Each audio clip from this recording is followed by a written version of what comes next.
நம்ம வெல்கம் பண்ண போறவரு நம்ம தமிழ் சினிமாவோட ஹார்ட் பீட் மியூசிக் மூலமா வந்து ப்ரூவ் பண்ண நம்மளுடைய வெரி ஓன் ஜிவி பிரகாஷ் அவர்களை அன்போடு மேடைக்கு அழைக்கிறோம். அனைவருக்கும் வணக்கம்.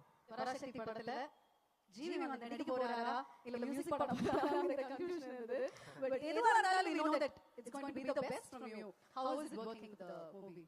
பராசக்தி எப்படி சொல்றது, ரொம்ப ரொம்ப ஸ்பெஷல். ஃபர்ஸ்ட் என்னன்னா சுதா கோங்கரா ஆல்ரெடி சுரரை போர்ட்ல வந்து ஒரு பெரிய காம்பினேஷன். ஃபர்ஸ்ட் டைம் அவங்க கூட சேர்ந்து என்னுடைய முதல் நேஷனல் அவார்ட் வாங்கி கொடுத்தாங்க. ஸோ அந்த ஒரு அன்பு பயங்கர ஜாஸ்தி எனக்கு.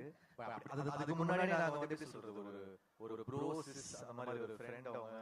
அண்ட் கிட்டத்தட்ட அவங்க எனக்கு ஃபர்ஸ்ட் படம் நான் மியூசிக் பண்ண டைம்ல இருந்தே எனக்கு அவங்களுக்கு தெரியும். அவங்க மணி சார் கிட்ட ஐடியா இருந்தாங்க, நான் வந்து ரஹ்மான் சார் கிட்ட ஐடியா இருந்தேன். அப்பத்துல இருந்து என்னோட ஃப்ரெண்ட் அவங்க. So well wisher. நாங்கள் வேலையே செய்யல. அப்புறம் ரொம்ப வருஷம் கழிச்சு சூரிய போட்டு தான் சேர்ந்தோம். அந்த படம் வந்து எனக்கு சூர்யா சார் நிறைய கொடுத்துச்சு. அதுக்கப்புறம் திருப்பி அது ஒரு எப்படி சொல்றது, நன்றி கடன் சொல்லலாம். பராசக்தி வந்து எனக்கு வந்து அதனால என்னுடைய 100வது வந்து நான் அவங்க கூட ஒர்க் பண்ணணும் அப்படின்னு நான் நினைச்சேன். அண்ட் கரெக்டா அது அமைஞ்சது. பராசக்தி வந்து was my 100th film. So first காரணம் சுதா. அப்புறம் இந்த படம் வந்து பல வகையில ஸ்பெஷல். என்னன்னா ஒரு பீரியட் ஃபிலிம். அதுக்கப்புறம் வந்து ஒரு மியூசிக்கா 60s உடைய அந்த எசன்ஸை வந்து கொண்டு வரும். அப்புறம் ஒரு கேள்வி இருந்துச்சு, நிறைய பீரியட் ஃபிலிம்ஸ் பண்ணிட்டோம். 1901, மதராசப்பட்டினம், நிறைய ஃபிலிம்ஸ் பண்ணிட்டோம். இதுல என்ன பண்ண போறோம், திருப்பி ஒரு ரெட்ரோ பீரியட் ஒன்லி டெலிவர் பண்ண போறோமா இல்ல ஒரு சின்ன ஹைபிரிட் மிக்ஸ் பண்ணி பண்ண போறோமா அப்படின்னு நிறைய क्वेश्चंस இருந்துச்சு. சோ அதெல்லாம் மிக்ஸ் பண்ணி ஒரு ட்ரீட்மென்ட்டா வந்து பராசக்தி பண்ணிருக்கோம். சோ ஒரு சாங்குமே ரொம்ப ரொம்ப ஸ்பெஷல்.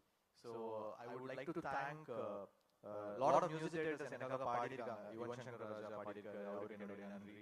ஷான் ரோல்டன், அப்புறம் ஒரு சாங் இப்போ இந்த படத்தோட ஹீரோ பாடிருக்காரு சிவா. சோ அது எல்லாமே நிறைய ஸ்பெஷல்ஸ் இருக்கு, ஒவ்வொண்ணா வரும் வெளியில. அண்ட் சிவாவுடைய 25th film I would like to wish him best of luck. ஏன்னா அமரன் ஹிட்க்கு அப்புறம் சிவாவோட சேர்றேன் இந்த படத்துல. அப்புறம் ரவி, ஸ்ரீலா, அதர்வா எல்லாருக்கும் நன்றி. அப்புறம் நல்ல காஸ்டியூம் எல்லாருக்கும் கொடுத்த பூர்ணிமாக்கு நன்றி. எங்க ப்ரொடியூசர் இட்லி கடை ஒர்க் பண்ணோம், திருப்பி இமிடியேட்டா ஒர்க் பண்றோம். So one of the best producers. நல்லா ஏன்னா இவ்வளோ பெரிய படத்தை தாங்கிறதுக்கான அந்த கெப்பாசிட்டி வந்து இருக்கணும். அதே சமயத்தில் இதை வந்து பயங்கரமா செலவு பண்ணி பண்ணணும் அப்படின்ற போது he took the challenge up. So thankful to Akash. அப்புறம் இந்த படத்துல நடிச்ச எல்லா ஆக்டர்ஸ், டெக்னீஷியன்ஸ், மாஸ்டர், நம்ம editor, cameraman Ravi K sir, one of the best DOPs. So எல்லாருக்குமே நன்றி. இந்த பாட்டை வந்து நம்ம கொடுக்குறோம், ஆனால் அது விஷுவல் எடுக்கணும்ல. ஸோ ஒரு பாட்டுமே ரொம்ப ஸ்பெஷலாக பண்ணியிருக்காங்க சுதா. இதுல ஒரு பெரிய டிராமா இருக்கும், ஒரு இன்டென்ஸ் டிராமா இருக்கும், ஒரு பீரியட் ஃபீல் இருக்கும், ஒரு பெரிய ஒரு மூமெண்டே வந்து ஒரு படத்துல கேப்சர் பண்ண ட்ரை பண்ணிருக்காங்க. எல்லாமே நம்ம வந்து ஈஸியா கொண்டு வந்து சேர்க்க ட்ரை பண்ணிருக்கோம். ஒரு பெரிய முயற்சி. பராசக்தின்றது it is so much of hard work. அது ஒரு சாதாரண ஒரு ஃபிலிமா தாண்டி எல்லாருடைய ஒரு பயங்கரமான ஹார்ட் ஒர்க் இருக்கு. அது எல்லா டிபார்ட்மெண்ட்ல இருந்தும் எல்லார்கிட்ட இருந்தும் படத்தோட டிசைனரா இருக்கட்டும் எல்லாருமே பயங்கரமா ஒர்க் பண்ணிருக்கோம்.